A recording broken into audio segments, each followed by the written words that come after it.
ओम नमस्ते मित्रों, भाइयों बहनों, बुजुर्गों, युवाओं, बच्चों। यह वीडियो मैं सबों के लिए संप्रेषित कर रहा हूं। जैसा कि आप सब जानते हैं, एक महाशय हैं जिनका नाम है डार्विन। डार्विन ने एक थ्योरी दी थी। डार्विन के सिद्धांत में ऐसा कहा जाता है कि परमाणु से धीरे धीरे करके अपने आप ये संसार बना और छोटे से कीड़े से डेवलप होते होते विकासवाद के थ्योरी के आधार पे हम सबों की उत्पत्ति हुई है। अब मनुष्य आज तक यहां पहुंचा, यानी हम इससे पहले बंदर भी थे, चौपाई जानवर भी थे, या फिर रेंगने वाले थे, या फिर जलचर थे, या फिर कीड़े थे, मछली थे, कछुए थे, कई चीजें थी। मैं थोड़ा इस बात पे आप लोगों के समक्ष अपनी बातें रखना चाहता हूं कि कैसा ये बेवकूफाना या कैसा ये मति भ्रम या कैसा ये झूठ है। और पिछले इतने वर्षों में जब से डार्विन का सिद्धांत आया है, बताते हैं लंदन म्यूजियम में रखा हुआ है डेवलपमेंट का पूरा सीरीज, और ऐसा माना जाता है कि पूरी दुनिया में लगभग ये डार्विन के थ्योरी पढ़े जाते हैं और बच्चों के दिमाग में वही डाला जाता है, जबकि सैकड़ों ऋषियों ने और सैकड़ों महापुरुषों ने साबित करा है कि डार्विन का सिद्धांत ही दरअसल झूठ है। बहुत सारे लोग मेरे सामने क्वेश्चन करते हैं, बातचीत होती है, उसमें वो डार्विन का सिद्धांत बोलते हैं। इसलिए मैंने इसकी जरूरत समझी है और आपके सामने संप्रेषित कर रहा हूं। मेरे YouTube चैनल आरोग्य कुल डॉक्टर अजीत आनंद को सब्सक्राइब कर लीजिए, और यदि वीडियो अच्छा लगे अपने बाल बच्चों के एजुकेशन के लिए, या जिनके दिमाग में कुछ ऐसा भरा पड़ा है डार्विन के सिद्धांत के बारे में जो कि सिर्फ फॉल्स है, एक अनुमान है, और यहां तक कि कई वैज्ञानिकों ने डार्विन के सिद्धांत को खारिज कर दिया है। और आप भी समझेंगे, अभी मैं वो कहने जा रहा हूं, आप भी समझेंगे एक झूठी है, एक प्रलाप है, और जिसको सारी दुनिया में फैला के सिर्फ पाश्चात्यवाद को श्रेष्ठ साबित किया जाता है। देखिए, हम सब जानते हैं हमारा जीवन सत्य का अनुसंधान करने के लिए होता है। मानव जीवन ही पूरा सत्य को रिसर्च करके और उसके अपने जीवन में धारण करना है, उसके बेस पे कर्म करना है, और सारे कर्म को भगवान को समर्पित कर देने और ध्यान के द्वारा मुक्ति पाना है। यही सिद्धांत, इसी को सच्चिदानंद रूप कहते हैं, इसी को ईश्वर सत्य है, सत्य शिव है और शिव भी सुंदर है, सत्यम शिवम सुंदरम कहते हैं। उसी को दूसरी भाषा में ज्ञान कर्म भक्ति कहा गया। सत्य ही ज्ञान है और चित्त ही कर्म है, और वह आनंद ही भक्ति है। भक्ति में आनंद है, और तीनों का मिश्रण हो जाए तो ध्यान बन जाता है। अब सत्य को पाने के लिए, सत्य का अनुसंधान करने के लिए, सत्य को प्राप्त करने के लिए हमारे शास्त्रों ने 8 पैमाने बताए। वह पैमाने है प्रत्यक्ष, जो प्रत्यक्ष देखते हैं, मैं इतना डिटेल में नहीं जाऊंगा। प्रत्यक्ष, अनुमान, उपमान, शब्द, ऐतिह्य, अर्थापत्ति, अभाव और संभव, ये 8 पैमाने दिए गए सत्य को परखने के लिए। अब जरा समझिएगा, इन 8 कसौटियों पे हम सत्य को परखें तब तो सत्य हमें पता चल सकता है, अदरवाइज कोई रास्ता नहीं है सत्य पता करने के लिए।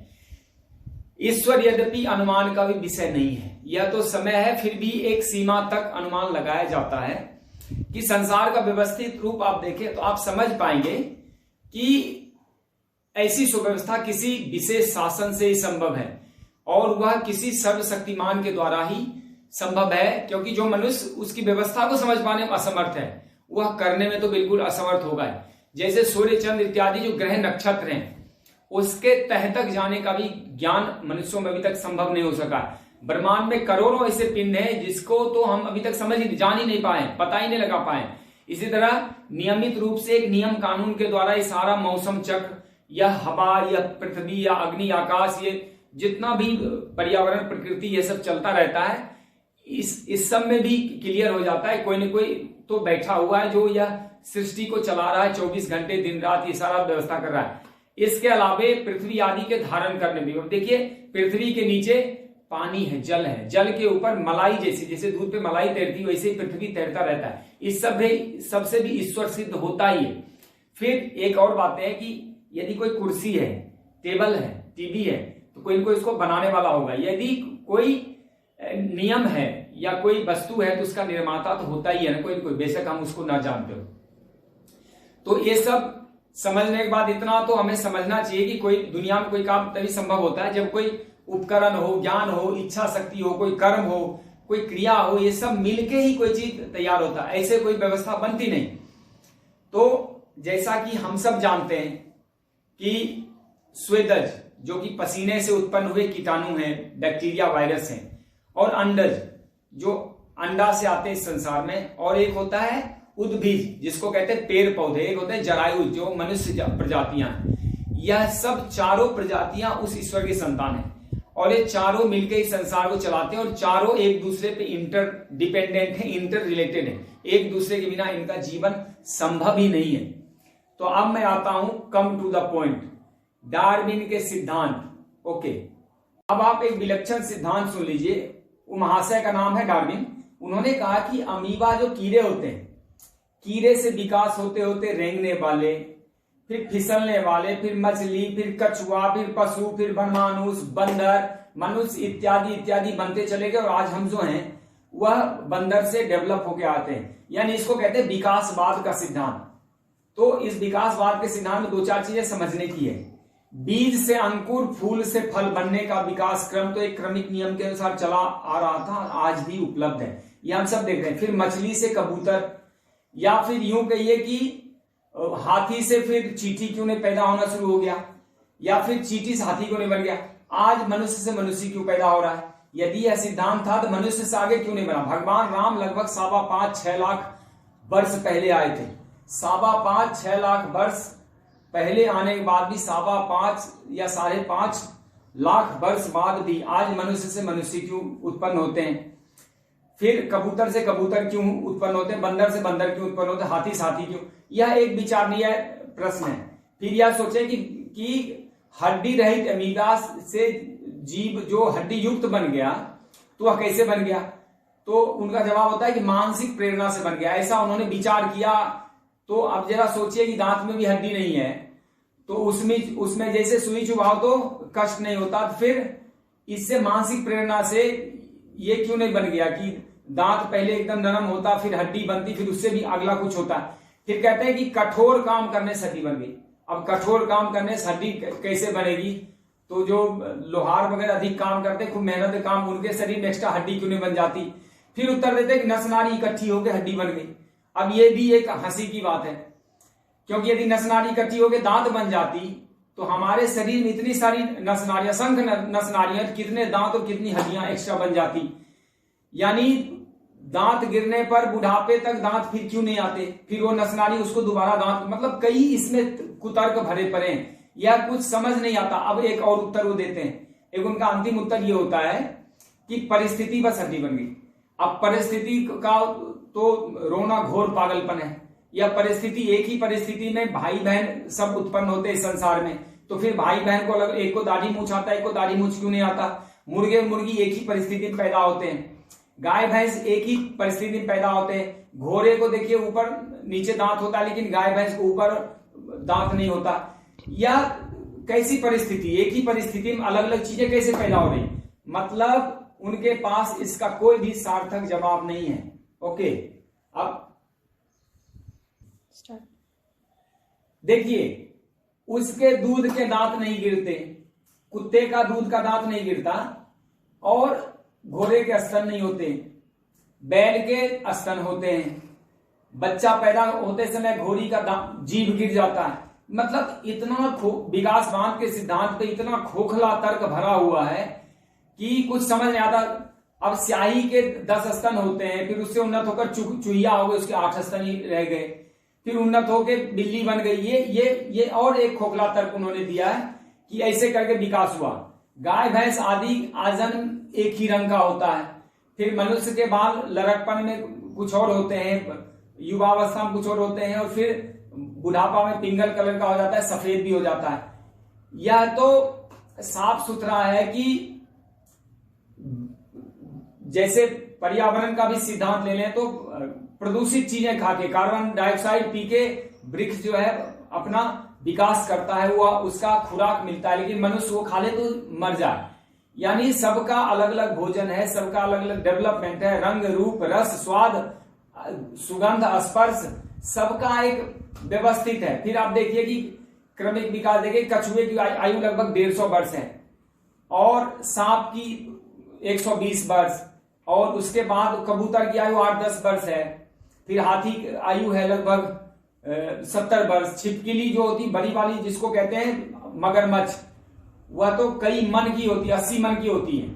और आप डायनासोर का भी अस्थि पंजर देख के अनुमान लगा सकते हैं कि कितने टन का होगा, 200 मन से भी अधिक वजन होगा। इस तरफ आप देखिए तो मनुष्य को तो डेवलपमेंट होते होते कम से कम 2000 मन का हो जाना चाहिए था, अब तक इतना डेवलपमेंट हो चुका है। बताते हैं कि लगभग 2 अरब वर्ष की सृष्टि है। डार्विन के मत में पेड़ इतने बड़े माने गए कि जंगल के जलने पर कोयले की खान बन गई, और 50 मंजिले मकान से भी अब तक तो बड़ा हो जाना चाहिए था वह पेड़, तो इतना बड़ा पेड़ हो जाना चाहिए, आज तक वो पेड़ उतना ही। फिर पृथ्वी का आयु विभिन्न वैज्ञानिकों के आप विचार सुनेंगे तो और हंसेंगे। कई रसायन शास्त्री बोलते हैं पृथ्वी के मूल तत्व में 92 तत्व मानते थे, अब एक ही मान रहे हैं। तो अब अभी डार्विन के जो अनुयायी हैं वो कह रहे हैं कि पृथ्वी बने हुए 8 लाख 20 वर्ष हो गए। भूगर्भ शास्त्री कहते हैं कि 10 करोड़ वर्ष हो गए। कोई कुछ कहता, कोई कुछ कहता, कोई कुछ कहता है, कुछ भी एक मत नहीं है ये आपस में। यहां तक कि पूर्ण विकास के क्रम में जो बता रहे हैं उसमें तो 50 लाख वर्ष लग गए होंगे, ऐसा उनका मानना है।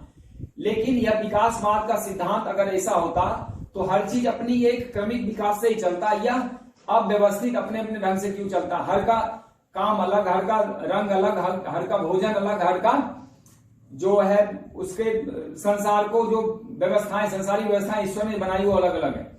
कहने का मतलब यह है कि इस प्रकार उनके अनुसार अगर ऐसा हो जाए तो अमीबा से 22 कड़ी बाद लगभग मनुष्य की उत्पत्ति होती, 22 कड़ी बाद, और लगभग 1 कड़ी में 1 करोड़ वर्ष भी मान ले तो 21 करोड़ वर्ष तो अमीबा को हुए हो गया। फिर 21 करोड़ वर्ष अमीबा क्यों बना रह गया? इसी तरह जब हेकल विद्यार्थी 8,20,000 वर्ष मानते हैं, तो अगर उतना मानते हैं तो 8,20,000 वर्ष में और डेवलपमेंट क्यों रहा? मतलब कुछ नहीं है इसमें, केवल तो तीर तुक्का है। आप अगर इसकी तह में जाएंगे तो इस सिद्धांत को एक सामान्य बुद्धि वाला आदमी भी इसको खारिज कर देगा, उसको लग जाएगा कि इसमें कुछ भी नहीं। फिर एक अवतारवाद का सिद्धांत मानते हैं, वह मैं थोड़ा क्लियर करना चाहता हूं। हमारे कई मित्र भी आपस में बात करते कहते अवतारवाद का सिद्धांत है कि वही पहले मछली रूप में आए भगवान, फिर कछुआ रूप, फिर डेवलपमेंट हुए तो सुअर रूप में आए, फिर बौना रूप में आए, फिर जो है पूर्ण शांत मनुष्य, फिर वो थोड़ा सा क्रोधी मनुष्य आए, परशुराम आए, फिर कृष्ण के रूप में आए, और थोड़ा 16 कलाओं से पूर्ण मनुष्य। यह सब भी बकवास की बातें। दरअसल अवतारवाद की सिद्धांतें ये कहती है कि जब जब होई धर्म की हानि, बाढ़ई असुर अधम अमानी, तब तब धने प्रभु विविध शरीरा, हरहि दयानिधि सज्जन पीरा। हर ग्रंथ में इसको कहा गया यदा यदा ही धर्मस्य ग्लानिर्भवति भारत अभ्युत्थानम धर्मस्य तदात्मानं सृजामः परित्राणाय साधूनां विनाशाय च दुष्कृतां धर्म संस्थापनाय संभवानि युगे। भगवान कहते हैं कि मैं अलग अलग समय में, अलग अलग देश में, अलग अलग परिस्थितियों में एक विशेष कार्य हेतु जब धर्म की हानि होती है और पापी अधम अभिमानियों की बहुत वृद्धि हो जाती है, संसार में सारा अव्यवस्था फैल जाता है, तो उसको ठीक करने के लिए, अधर्म का नाश और धर्म का फिर से स्थापना करने के लिए अवतार लेता हूं। तो भगवान के अवतार का कोई नियम नहीं है कि पहले कछुआ, फिर सुअर, और फिर बामन, फिर वहां से मनुष्य।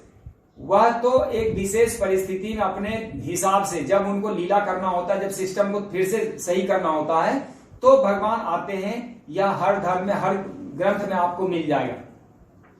ओके, अब देखिए आज का वैज्ञानिक सिद्धांत ही डार्विन, हेकल इत्यादि मखौल उड़ाता है, कहता है कि बंदर से मनुष्य उत्पन्न ही नहीं हुआ, बल्कि मनुष्य से बंदर उत्पन्न हुआ है। प्राचीन काल में मनुष्य विज्ञान ने बहुत उन्नति कर ली थी, इसलिए दिमाग कमजोर हो गया। जंगली मानुष, बंदर इत्यादि बन गए थे। ध्यान देने वाली बात है कि अब पुनः विज्ञान की अंतिम सीमा आ गई है, अतः विज्ञानी लोग सावधान हो जाना चाहिए, उन्हें बनमानुष और बंदर बनना पड़ेगा।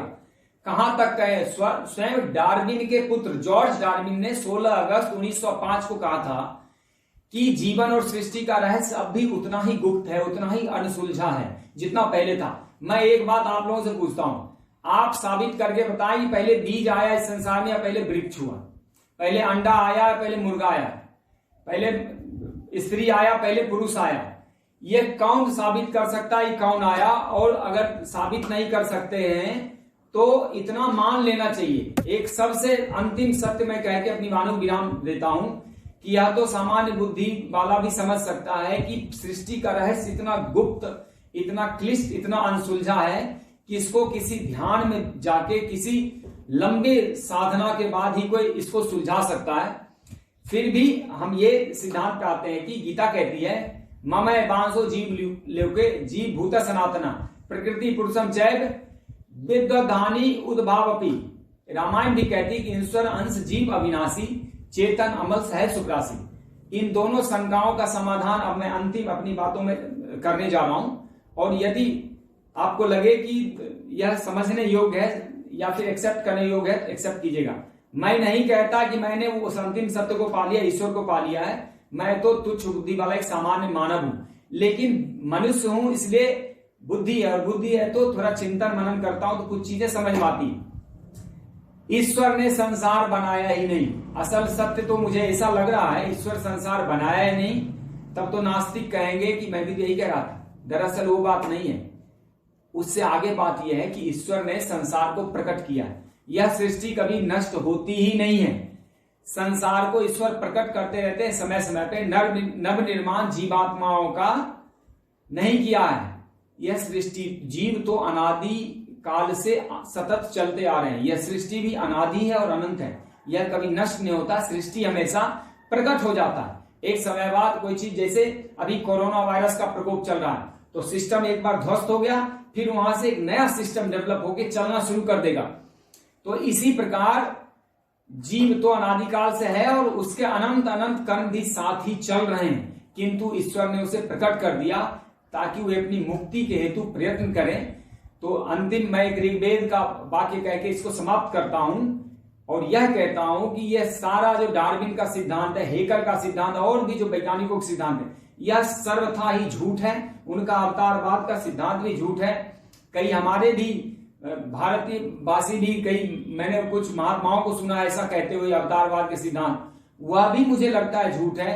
और इसके बाद ये अंडे से मुर्गी आया, मुर्गी से अंडे आया, जब ये तक साबित नहीं कर पा रहे हैं तो यह सब झूठ के बेस पे हमारे बच्चों को पढ़ाया जा रहा है, उनका दिमाग खराब किया जा रहा है, उनको उस सीमा से ज्यादा सोचने का अवसर नहीं दिया जा रहा है। एक सिद्धांत बना के उनको फिक्स कर दिया दिमाग में कि बस इतना ही तुम्हें सोचना है, उससे अधिक को सोच भी नहीं सकते।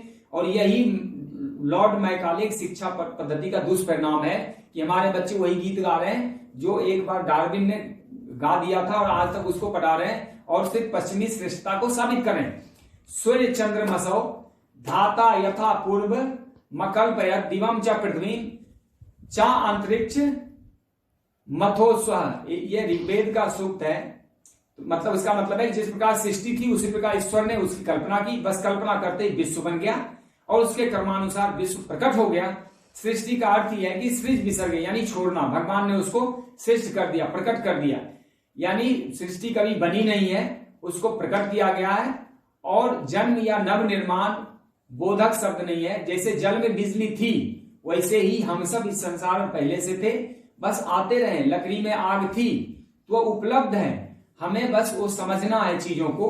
यदि हम 1% या 5% भी आपको समझाने में सफल हो पाए हैं तो मैं इस वीडियो को सार्थक मानता हूं। मुझे भी नहीं इतना समझ था, लेकिन जब मैंने इसको थोड़ा सा विचार करके गहराई में सोचा तो मुझे लगा कि मेरे जैसे सामान्य बुद्धि का आदमी भी है समझ पा रहा है कि यह डार्विन का सिद्धांत बिल्कुल झूठ है, बकवास है, यह मति भ्रम है, या फिर एक यूं कहिए कि अपनी श्रेष्ठता साबित करने के लिए इसको पश्चिमी जगत के विद्वानों में फैला के हमारी शिक्षा पद्धति पे थोप दिया गया। तो मैं अपनी वाणी यही विराम देता हूं और इस बात के साथ कि यह सृष्टि प्रकट हुई है। सृष्टि का निर्माण भगवान ने नहीं किया, सृष्टि तो है ही, सृष्टि आगे भी रहेगी, कभी नष्ट नहीं हो सकता। ऐसा होता तो त्रेता और द्वापर युग का आज भी अयोध्या, मथुरा, काशी ये सारे आप देख रहे हैं, लंका और कौन कौन से यमन देश और कंधार, ये सब आपके सामने तो है। तो जब त्रेता से द्वापर आया, द्वापर से कलयुग आया, तो सब परिवर्तित हो जाना चाहिए था, लेकिन नहीं, ऐसा नहीं हुआ। हाँ, ये हो सकता है कि जहां आज आप बैठे हैं वहां कल को हो सकता है समुद्र बह जाए, कल जहां समुद्र हो सकता है वहां सूखा बन जाए, कल को शहर बस जाए। यह सब सृष्टि में, प्रकृति में घटती रहती है। वह सब एक नियम है कि कहीं पे पानी कम हो गया या कहीं पे पानी अधिक हो गया, तो यह सब व्यवस्थाएं चेंज हो जाती है। धन्यवाद। ओम जय हिंद, राम राम, नमस्ते।